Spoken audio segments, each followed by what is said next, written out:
Hello, Eastern. This is Michelle again. So we're finally on our last part of where we're going to take our copied data and put it on a Google Doc. So once again, you should be on Google Drive. Go to Create, go to Document.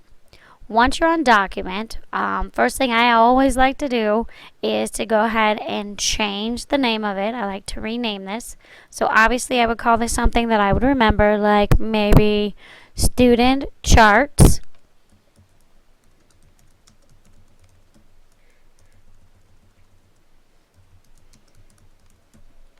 Sometimes I just type too fast. So I go ahead and hit Student Charts, and I'm going to click OK. That's going to be my name.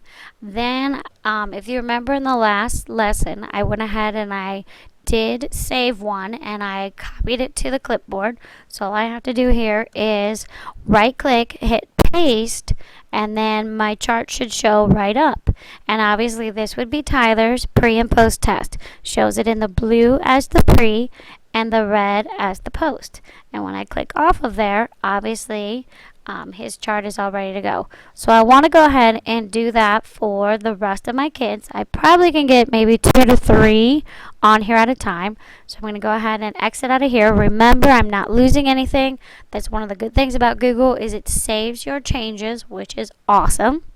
So I'm going to go ahead and exit out here. I'm going to find my student SLO chart that I spent some time on creating, student data SLO. I'm going to go back and I'm going to pick another student. Let's do Alexis next. So we're going to click on Alexis, both of her. Whoops. Still giving me Tyler. So what I'm going to do is go ahead and delete Tyler because I'm done with his. Delete his chart. Then I'm going to just click over this side because it was getting a little silly. I'm going to go ahead and highlight both sides here. I'm going to go ahead and hit Insert one more time. Chart. Once again, I don't like this type of a chart. I'm more of a column chart kind of person. Want to go ahead and customize this. I'm going to call this Alexis is who I'm on. So I'm going to call this Alexis and pre and post one more time.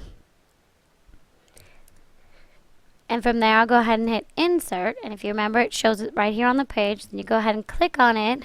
I'm just going to go ahead and hit Copy the chart. That's going to save it right to the clipboard, which it makes it very easy for me. I'm going to go ahead and exit out of here. Go back to my student chart, which I had already started. And I will hopefully still see Tyler's. Yes, there's Tyler's. Then I'm going to go ahead and come down, and I'm going to hit File. Actually, I don't want to hit File. What I want to do is just kind of right-click on here, hit Paste, and from there, my chart will show up. So now I have 2 students. I have Tyler, and I also have Alexis's pre and post test. Now, based on how much room I have here, I do not see how I could possibly put another one on here. But if I can get at least 2 on here, that's pretty good. I'll probably space this out a little bit so when I have to go back and cut them out to put them in their data binders, it would be very easy for me to do that.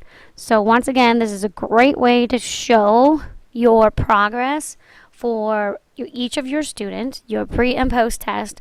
I hope this is easy. All you really have to do is type the names and the numbers, create your charts. You don't have to mess around with something like create a graph or have to do it the old-fashioned way on graph paper. It's really easy once you get started. If you have any questions, feel free to come to my room. Remember, I'm room 35, and my extension is 4035 if you need any more help, or you can always email me. Either way, I'll be more than happy to come down and show you how to do this in case I went too fast. Thanks.